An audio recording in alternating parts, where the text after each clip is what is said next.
to give you a topic that I want you to brain dump. Okay, actually 2 topics. So once I put the topic on the board, I want you to just write as much as you can remember on your boards. Anything and everything, even if it may not be right, just put it down. All right, so our first topic is going to be pre-Columbian societies. So translation, the people that were here before the Europeans, what were they doing? And then the Columbian Exchange.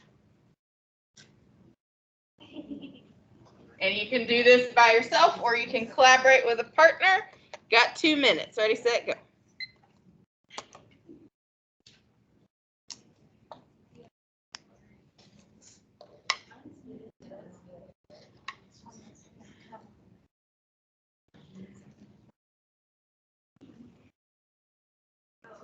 Yes, that is such a thing.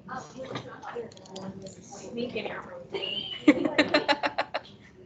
Separation. big. There was one that started with that one. Wow.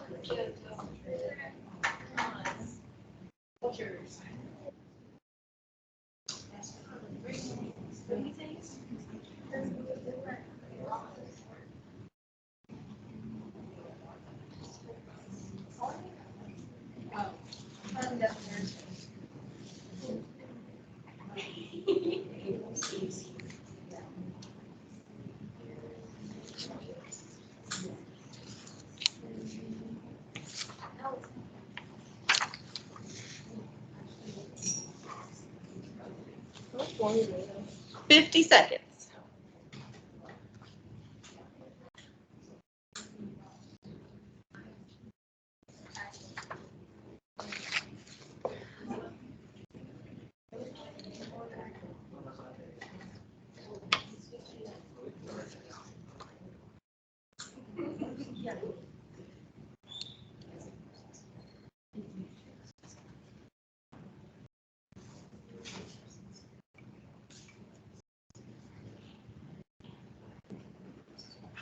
Fifteen more seconds.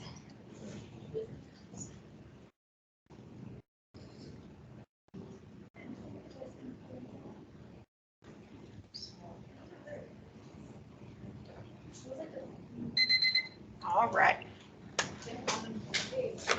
Okay, so let's put some things together here. So the first thing that we want to know about period 1, when we're thinking about pre-Columbian societies and the Columbian Exchange, is what year does period 1 start? I think you got your numbers confused. 1491. There we go. 1491. Yeah.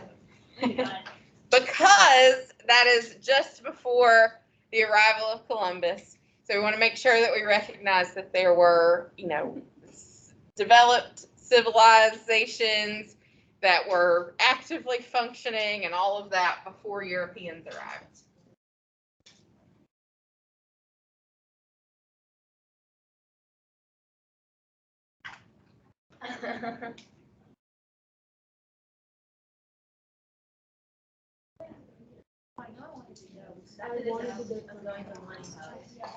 Okay, and I do have a handout for you. I didn't want to give it to you to start with, so you wouldn't be tempted to look at it before you did your brain dump. But I do have some handouts, so you don't have to try to frantically keep up with taking notes. And you can, obviously, these are yours to have, so if you want to add things, you certainly can. I couldn't think of the mezzotisos. I put M and then it's on M. And then the puzzles, I cannot add. Okay. So, 1491, before the Europeans arrived, this handout doesn't have a ton about our pre-Columbian civilizations, but if we think about some of them, anybody remember any of our Native American groups, Janisha? Oh, sorry. Do what? The Aztecs? Oh, I was gonna name my Native American tribes. Yeah, go for it. Oh, let's see. Lakota. Yep. Sioux. Yep. I'm kidding. All the Cheerio ones. What about yeah, the Incas? Yeah. Pueblo. Yep. I That was- couldn't think of Pueblo. That was killing me. I literally put Star with the P and I put like stuff about them. I could not think of Pueblo. Yeah. Yeah, the Mayans too. Oh no, it was mine. I was thinking of mine. Okay. So I bet several of these, like the Aztecs, the Incas, and the Mayans, you could remember some stuff about from your world history class. So one specific example that I want to focus in on for our purposes today is the Pueblo, right? The Pueblo developed a special way of building homes. Yeah. I put it. I was like, they live like kind of like not under caves, but like under like the rooftop cliff houses. Cliff dwellings. Yeah. I remember that. I put live under the cave, but Why? you know what I was trying to say. To cover them from the sun. Yep. So it covers them from the sun. Yeah. Yes, it helps with agriculture because they have a place to store things. Yep. Helps with defense because they could pull up their ladders. Shoot down. Yep, and shoot down. So the reason why that is significant to us is because we want to be able to have an example of how our early American people had adapted to their environment. That is one of the key concepts. Hey, Danae, that's one of the key concepts from period 1. We want to be able to think about how they adapted to their environment. Questions about that? Hi. I just have a question. Yeah, you can ask a question. For the essay that we were doing today. Yes. So when I'm explaining number 1, like when I was like typing and explaining it. Yeah. It answered number 2 too. So can I put 1 in too? That's fine. Yeah, you can put them together. Okay. Thank you. Bye guys. Bye, Danae. All right, so that's kind of the main point of our early peoples. They were here, they were existing, they were adapting and developing before European arrival. Then we do have contact with Europeans, and we are part of something called the Columbian Exchange. So I'm just gonna erase that and leave that title. All right, Columbian Exchange is this like movement of people, food, ideas, beliefs, disease, et cetera, from the old world in Europe to the new world and back, right? So what were some things that were exchanged, Caroline? Horses. Yep, horses, good. And that had a big impact on Native Americans. Yeah, fighting, right? Yep, And hunting. Yes, became hunting. easier. fighting, hunting, etc.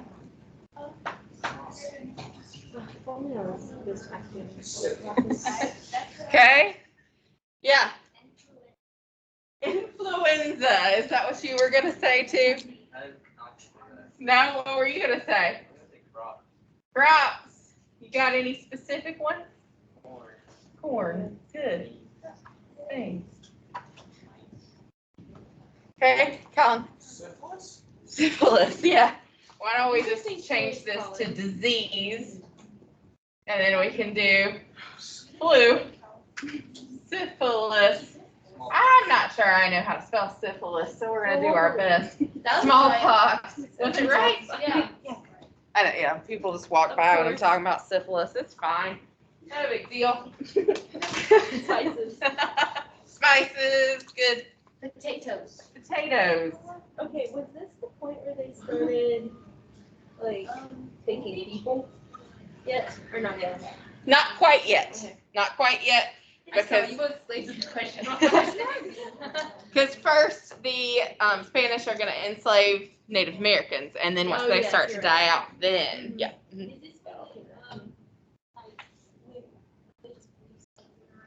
Yep. So, like what? Great Awakening. Oh. These are bringing Christianity, right? Not Great Awakening and all that quite yet, but definitely bring Christianity. So, who is going to benefit the most from this? The Old World in Europe or the New World in the Americas? The new Old World. Old World, yeah. So there are some things that benefit the Americas. I mean, we wouldn't have advanced probably as quickly, but most of the transfer of things like disease impacted the Americas, whereas a lot of the crops benefited Europe. So that's kind of the highlight of the Columbian Exchange. I love these. I know. I got them from Miss McCleary. Okay, so then we start to think about what comes next, right? The Europeans have come over and they're going to start to colonize. So we start with the Spanish and the French. And so those are the next two groups there. So hopefully you haven't looked too closely at your paper yet. Let's do a quick brain dump specifically about Spanish colonization versus French colonization. How were they different? And I'm just going to do a minute for that. Spanish versus French colonization.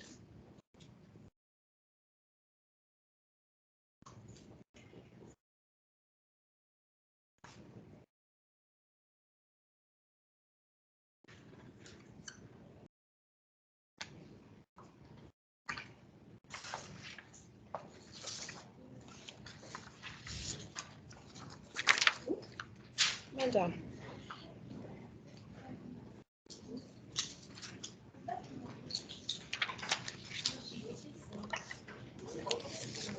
Do what? You don't have to know. It's just kind of a place to brainstorm. If you want to, you can.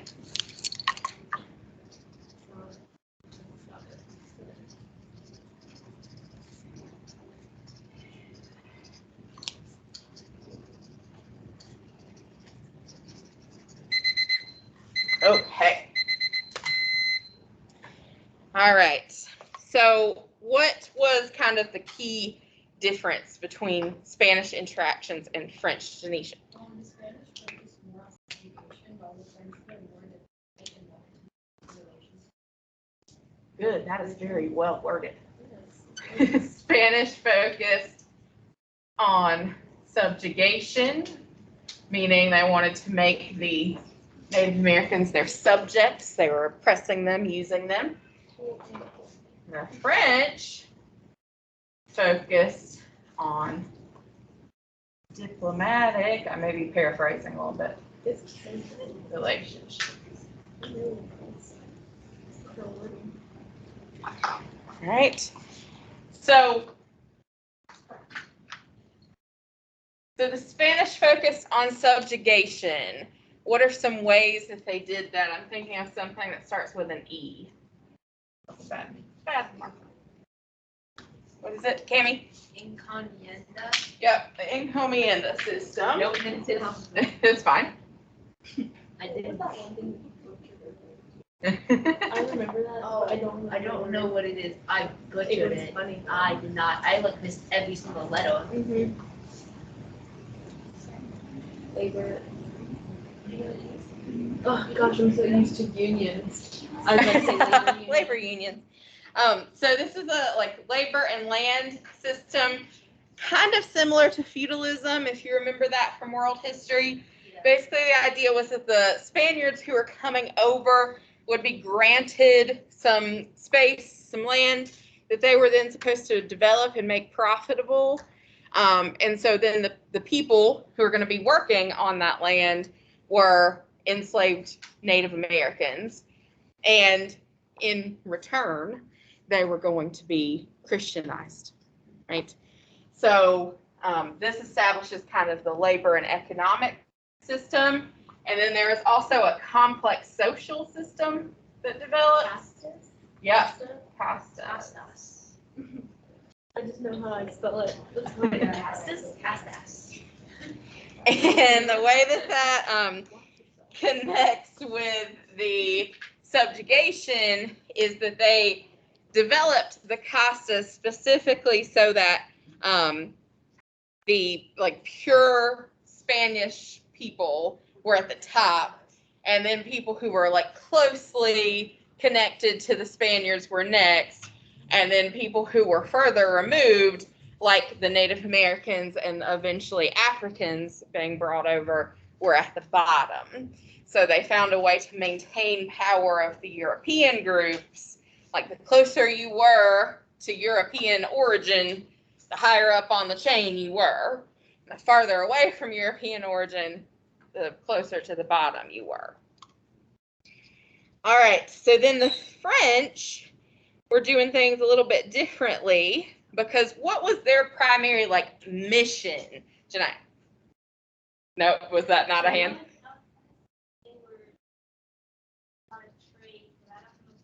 Yeah, you're right. Do you remember specifically what they wanted to trade? You can say it then. Say it. Fur trade. Yeah. They're so diplomatic.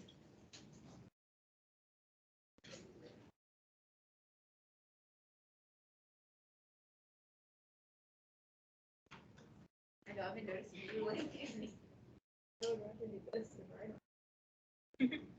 So, for them, forming those partnerships was beneficial. The Spanish were trying to subjugate because they wanted to take land from, they wanted to take resources from.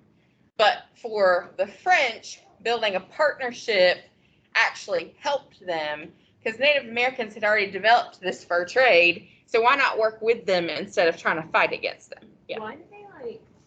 Why did two different groups come after the? After what? After like they came after the Native Americans.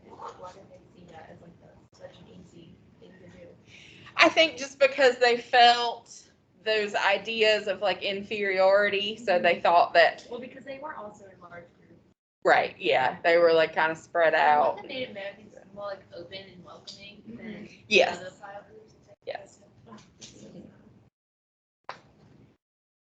Any other questions with the Spanish and the French? Okay.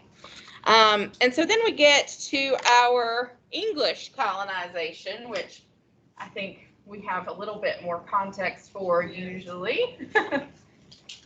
So we can, I think, skip our brain dump for the English colonization. I know, we're ready now. And I think we can kind of just go down our list that we have on the page here. So the English are going to see the experience of the Spanish and the French, particularly the Spanish. And they're like, there's gold. There are all these things that we can get, gold and silver. Let's go. And so they create joint stock companies. And those were just a way of like collecting investments together to fund a mission to the New World. They're like, okay, we can get together a couple of rich people and we'll all put in some money to support this mission. And then when it's successful and they find a bunch of gold and stuff, we'll profit from it. Well, that didn't work out the way that they hoped, right? We start colonization and it doesn't go very well at first, right? We've heard of like the lost colony. So that one fails. And then finally, we get the first enduring British colony, which was what? Jamestown. Good. And it was founded what year? 1607. 1607, which is the end of period 1, the beginning of period 2. But Jamestown almost didn't make it either. largely due to the misconceptions that people had about what was going to happen in the colony. They're like, you know what? We're going to go find some gold. We're going to get wealthy, and we'll be able to pack it up and go back and have all this gold with us. So they didn't really come prepared to establish homes or to farm, to feed themselves. And they get here and they realize, oops, the whole of the Americas are not just like dripping with gold, right? The way they had imagined it from the Spanish. So they're faced with a particularly hard winter and they almost die. That's the starving time.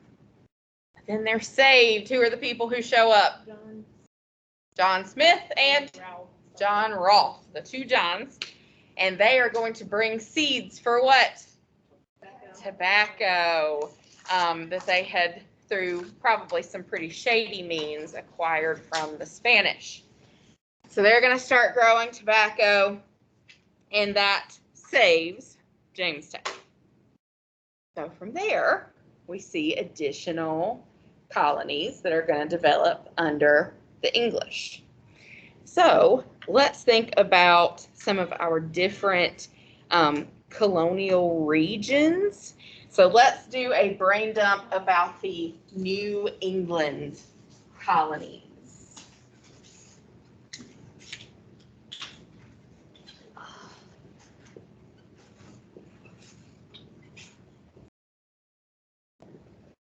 And we'll go for 1 minute.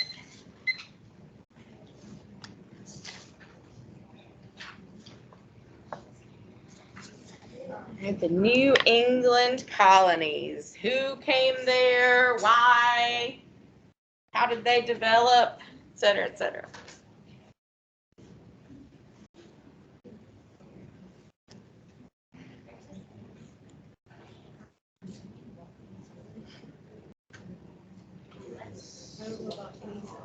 That's too early.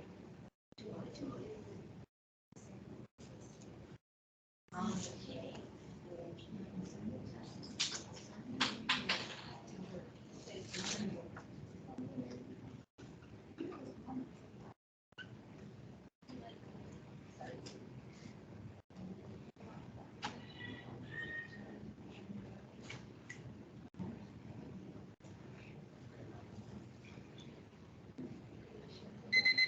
All right. So the New England colonies are kind of in contrast to what we call the Chesapeake colonies, which is where Jamestown was. And in Jamestown and the Chesapeake colonies, you can see if you look on your sheet there that they had a couple of developments that were pretty important to especially the political development of the country. The Chesapeake colonies, specifically Virginia, Jamestown, had the House of Burgesses. Why was that unique? It was the first form of self-government in Yeah. the colonies, right? Good. First form of self-government, the first representative assembly. So if you think about where we head after that, with eventually establishing a democracy, it's pretty critical that we had started with like a democratic group to begin with. So our New Englanders, our Puritans, or Pilgrims who are coming to Plymouth, they are also going to have an agreement that they sign where they set up their power to self-govern. Anybody remember what that's called? Sovereignty? Well, yes, it's the Mayflower Compact, Oh. but it establishes sovereignty. All right, we're breaking away from good old king over there, and we will have sovereignty over ourselves. Why? Why were they coming here and wanting to be separate from the old world and from the king? Because of religious reasons, they didn't like to be considered Puritans. Yep, absolutely. Colin, did you want to add something to that?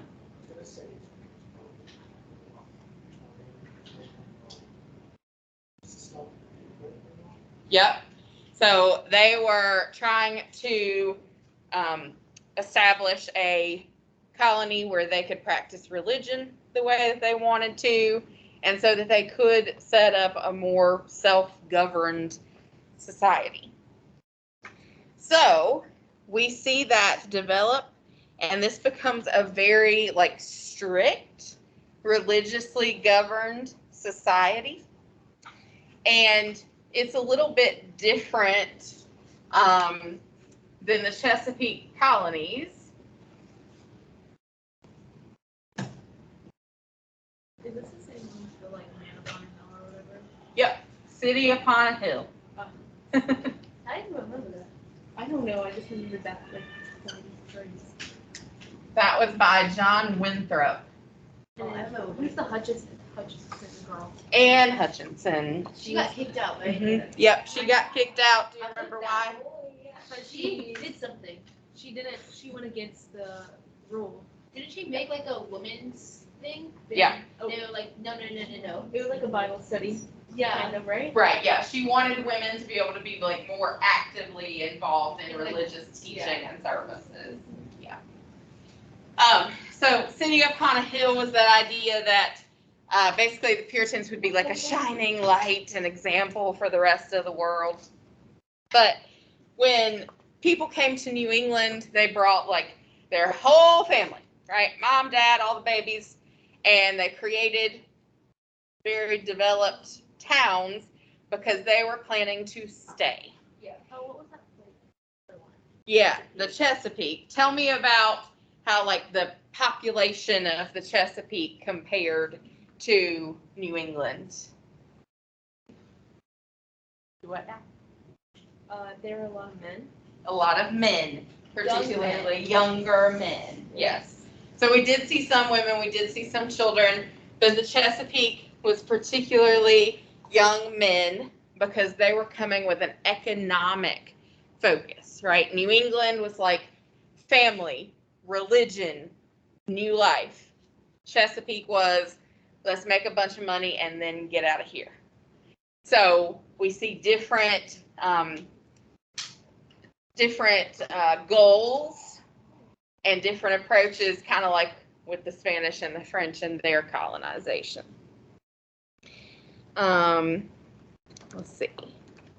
Yep, and then if you look down, like halfway down that page, you see some of the other colonies, so like the middle colonies with New York and Pennsylvania, and it mentions your friend Anne Hutchinson, and also Roger Williams, who was also kicked out of his colony because he went against some of their religious beliefs as well. And then William Penn is famous for Pennsylvania. He brought the Quaker influence, and he tried to create like a more positive relationship with the Native Americans in the area. Speaking of Native Americans, that takes us to one of our last topics of period 2, which is colonial conflict and rebellion. And at this point in time, a lot of the conflict and rebellion has to do with Native Americans versus Europeans. So on that page, you see King Philip's War. Sometimes you also hear it as Metacom's War, depending on who you're talking to and how they refer to the leader of this group of people. The Europeans and the Native Americans were basically constantly back and forth over land. And King Philip in particular was upset because, the New Englanders are like encroaching on their territory. And they're also trying to bring Christianity, and they're trying to force conversion. So he retaliates back. And unfortunately, that gives a pretty bad reputation to Native Americans as uncivilized savages who are going to scalp people and all this stuff, when I mean, really, they're protecting their homes, right? They're fighting back. And King Philip ends up being killed. So it doesn't turn out very well for his people. Then we have Bacon's rebellion, which you might remember was also associated with some conflict with Native Americans. They were scared.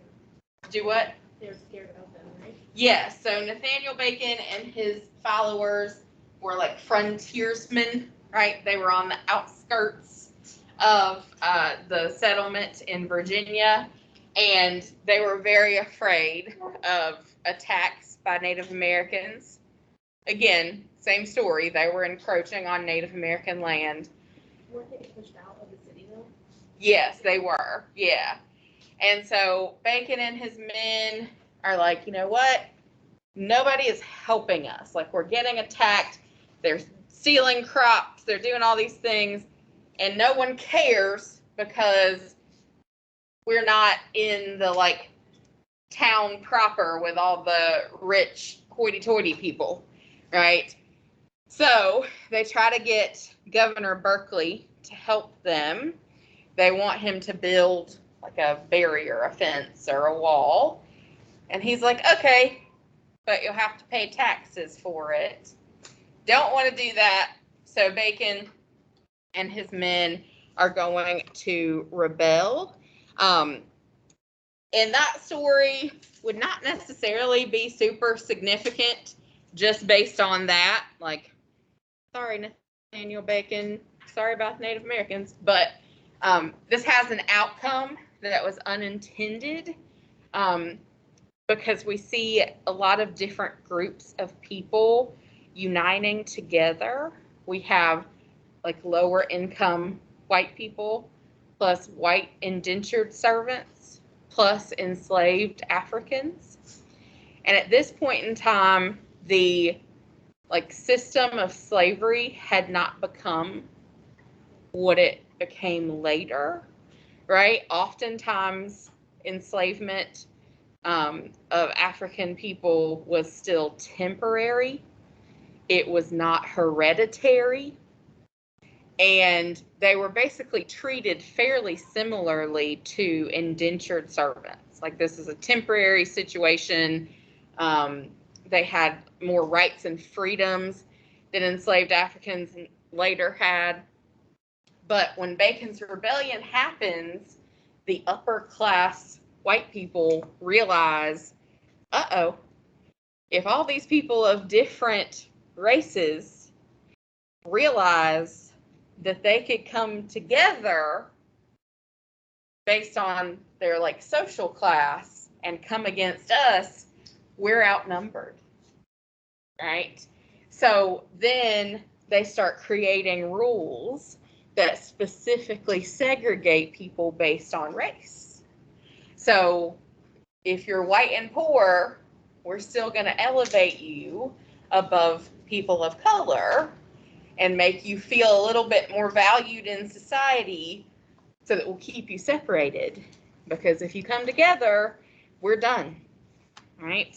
It was dangerous to them. Last topic there is the Great Awakening. Our folks in the colonies start to worry about the condition of people's religious beliefs. They think they're getting a little too far away from God. And so they have this big religious revival. And the two men that we talk about often are Jonathan Edwards and George Whitefield. And Jonathan Edwards, I think, typically comes up more often than George Whitefield on the AP exam.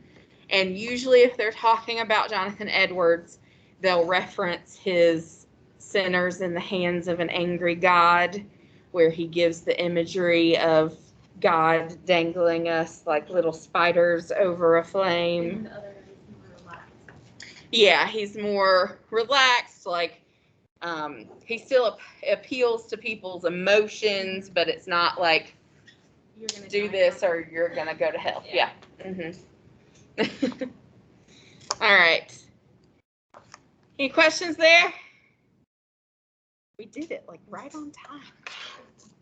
Good. Did it. Yes. All right. I hope that felt helpful.